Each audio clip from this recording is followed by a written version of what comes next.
Good evening, or whatever time it is that you might be watching this. As you probably know by now, we have a gospel meeting beginning this Sunday, October the 24th, and it goes through Wednesday night, October the 27th, with Drew Suttles, one of our own, as we like to say, coming to spend some time with us and doing the preaching. Love Drew and his family, Brittany and their children, and we look forward to having this time with them. This will also put us back on schedule, the schedule we had, I'll say BC, that is before COVID. You know what that was like. I hope you can remember that. And we'll have a full complement of services on Sunday and Wednesday. Sunday morning Bible classes, Sunday morning worship, Sunday night worship, and as we had this past Wednesday night, of course, Wednesday night classes resuming. So for now, hopefully we can say we're back, and that's good news. But we encourage everyone to use some just common sense, meaning if you're sick, stay home. If you've been exposed to COVID or really anything that's contagious, just stay home. That's even pre-COVID stuff, isn't it? Just be cautious of yourself, your own health, and everybody else. And if you feel comfortable staying in the parking lot, as if you have, that's fine. Otherwise, we invite you to come inside. And if you do, just try to social distance as much as you can. If you want to wear a mask, you can do that, but we don't require that. We look forward to having a great meeting with Drew, and our numbers have been increasing each week since we've started back, and we look forward to really our largest crowd that we've had in a long, long time. As for this Sunday, and this is important, the auditorium class will be combined, meaning that our young people from middle school on up, that's like the 4th grade on up through the adult classes, will be in the auditorium where Drew will, of course, do the teaching. Any and all children that we have from kindergarten, I'll say, through the 3rd grade, we'll meet back in the classroom where we typically sing. And I'll be teaching that class, and I've asked Stacy Bunch to assist me. So we hope we'll have a lot of children there as well. Drew will teach the auditorium class, and then, of course, he'll preach at the 11 o'clock hour. And then again at 6 o'clock Sunday, he will present another message to us. And then from Monday through Wednesday, our service times will be at 7 o'clock. And obviously, we hope you'll come, and it's a good time to invite your neighbors and friends and family members. Let me say also that on Saturday, at 10 o'clock, some of us plan to meet at the annex and go out and knock on a few doors for an hour and a half, a couple of hours. We'll be finished by lunchtime. We'll just talk to our neighbors and give them one of these house-to-house, heart-to-heart special issues explaining who we are and the kind of services that we provide. It also has the plan of salvation there, so it'll be a good thing to hand out along with the invitation that Rick has prepared for us to give them, inviting them to our meeting. If you'd like to join us, please do. And then Saturday evening, we look forward to our fall festival that Brian and Chrissy host for us every year. And we're going to have it at the annex or on the property of the annex outside, pretty much like our Vacation Bible School that we did this past summer. So we plan on having a big day Saturday, and of course our gospel meeting that starts Sunday. We look forward to a great, great week. And the other elders, Mike and Kevin, asked me to not only make those announcements I just made, but also to, as a prelude to our our gospel meeting to have a devotional message. And so with that, we'll do that now. As we prepare for this gospel meeting, I want you to think of your life right now in terms of building a house. Now, that's really not far-fetched or fanciful, because the Bible actually does that. Paul, for example, to the Christians at Corinth said, "For we know that if our earthly house, this tent, is destroyed, we have a building from God, a house not made with hands, eternal in the heavens." 2 Corinthians 5 and verse 1. You see from that how Paul speaks of this earthly life, our bodies as a house or a tent that is going to be destroyed. And that's realistic, isn't it? One day this house, this earthly life of ours will end as a result of sickness or disease or accident or age. And it'll be replaced by another house, if you will, for eternity. A more well-known passage that uses this metaphor of our life to comparing it to a house is the story Jesus told in the Sermon on the Mount about two builders. And he said this, "Therefore, whoever hears these sayings of mine and does them, I will liken him to a wise man who built his house on a rock. And the rains descended, and the floods came, and the winds blew and beat on that house, and it did not fall, for it was founded on the rock. But everyone who hears these sayings of mine and does not do them will be like a foolish man who built his house on the sand. And the rain descended, the floods came, and the winds blew and beat on that house, and it fell, and great was its fall." That's from Matthew 7, verses 24 through 27, the Sermon on the Mount.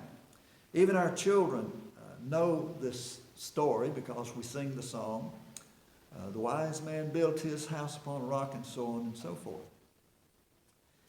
But we all know what Jesus is talking about, right? I think even some of our young people understand the metaphor here. He's not really talking about building a house. Now, Jesus was a builder, and he certainly understood how to build a house and the importance of building on a rock as compared to building on the sand. But no, he's talking about how to build a life that lasts. And the main point of the story is, if you want to build a life that lasts forever, throughout eternity, you must build on the right foundation. You must build on the solid rock of Jesus, which involves, of course, hearing what he says and doing what he says. And, that's the only difference between the wise man and the foolish man in this story. You might think it's kind of insignificant, but it's not. It's a huge difference. The wise man heard what Jesus said and does it. The foolish man heard what Jesus said but went on his way and did not do it. And so one was wise, one was foolish. Both came to Jesus. The implication is both come to Jesus, both hear his sayings, both hear his teachings. They learn from him. But only one does what he says. And of course, he was the wise man. And so the whole difference between a life that lasts for eternity and one that does not, one that will fail, is the foundation upon which we build.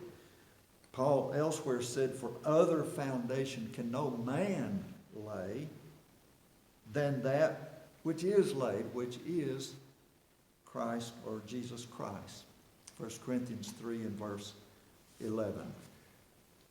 I don't believe Jesus is talking here about the difference between a Christian and an atheist. I don't think he's talking about the difference between a Christian and a non-Christian or an agnostic, we might say.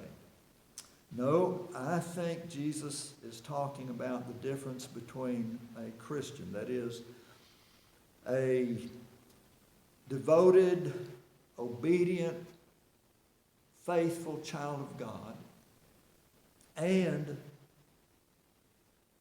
the person of our culture who may be well-meaning, moral, decent. He may be a churchgoer. He may read his Bible occasionally, but he just doesn't obey the words of Jesus. Some of these are non-Christians, obviously, but I think some could be unfaithful Christians. They obeyed for a while, but then they stopped obeying. Now I want to ask, does that describe you? Well, I hope it doesn't. But if it does, I want you to seriously think about what kind of a foundation you are building your house, that is your life, now, right now. Because in this story, Jesus makes the point that when the storms of life come, and they will, whether it be sickness like the COVID virus we've lived through for almost 2 years now, or a natural disaster like a tornado, or financial troubles, or marital strife, or family tension, pain or sorrow, no matter what it is, if our house isn't built upon the solid rock of Jesus, hearing what he says and doing what he says we're going to fall, and it's going to be a great fall. So we need to face the fact that storms will come. I think we all know that. Trouble, pain, sorrow, in one form or another, will come into every life. The wise and foolish builders both experience the same storms, and so will we. None of us can escape the storms of life as long as we live on this earth. In fact, Jesus himself said, in the world you will have tribulation, but be of good cheer, for I have overcome the world. And the implication of that is wonderful, because he's saying, if I have overcome the world, and I have, you follow me, you will overcome this world of pain, sorrow, and disappointment. So even Jesus faced terrible storms, didn't he? You think about the Garden of Gethsemane, where he sweat drops of blood, his trial, which was a mockery, and ultimately his death on the cross, which was a horrible and unjust death, but done because of his love for us. So the storms of life come, which is why we must be sure, absolutely sure, listen, we are building on the firm foundation of Jesus Christ. With that, I want you to think about this story, a great story about a developer, a contractor who built very expensive homes. And his number one man was his construction foreman. For 30 years, over 30 years, these two had worked together with a crew, operating a very profitable business for this contractor. And one day, he told his foreman, I'm going to retire. But I want to build one more house, and I want it to be the most beautiful and most expensive, extravagant house we've ever built. He said, I'm going to Europe for a year, taking my family on a great vacation. And when I get back, we will tour the house together before we sell it. So he said, I want you to build a house, of course. I want you to use the best materials, the finest appliances, hardware that you can find. We're even going to furnish this house, and I want you to spare no expense. It's going to be the best house we've ever built. Well, when the owner left, the foreman thought deviously, this is my last house, so here's my chance to make a fortune. And so with that, he built a massive house, but he used cheap materials, cut-rate appliances, low-grade furnishings. He cut corners everywhere he could.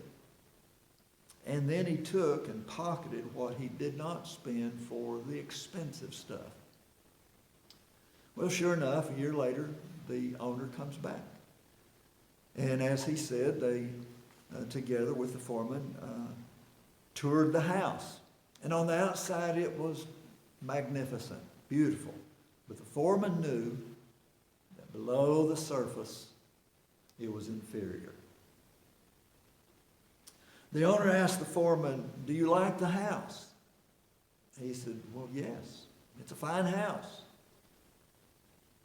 With that, the owner tossed him the keys and said, "Surprise. I'm giving this house to you and your family to live in." What do you suppose that foreman thought then? The truth and the moral of this story, as well as the truth of the story that Jesus told,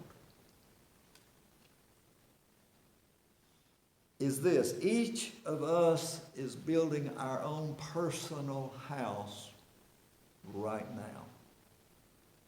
And we're building it for eternity. And we're building it for the greatest storm that we will ever face in this life, and that is death and the judgment. So your life and my life, right now, if Jesus should come today, is the house that we've built for eternity. Question: have you built your house right now? Is your house built upon the solid rock of Jesus? By hearing what he says and doing what he says? Is the life you have right now the one that you want on the day of judgment? Serious question, isn't it? Well, if it's not, you need to do something about it. And you know, we all have an opportunity every Lord's Day now as we begin meeting full time to come and worship and study God's Word together. And, you know, I like to think of that as building material for this house that we're building. And when you come and sit in a Bible class and listen to Rick preach or whoever it might be preaching from our pulpit, you know you're not getting inferior, cut-rate material. No, you're getting the best because it's the Word of God. And that's the only kind of material you can use to build your house, your life, on the solid foundation of Jesus. And with Drew coming, we know he's going to do a great job. We're proud of Drew and the good job that he's doing. We will hear nothing but the truth. It's a good time to come, bring our neighbors and our friends. But the point here is, think of this as the building material you need to be sure you're building on the solid foundation of Jesus. It'll be a great week. We look forward to you. And so on behalf of the elders, we hope you come. We hope you bring your family and take this time to invite others. It's going to be a great day. And we look forward to seeing you. Thank you and God bless you.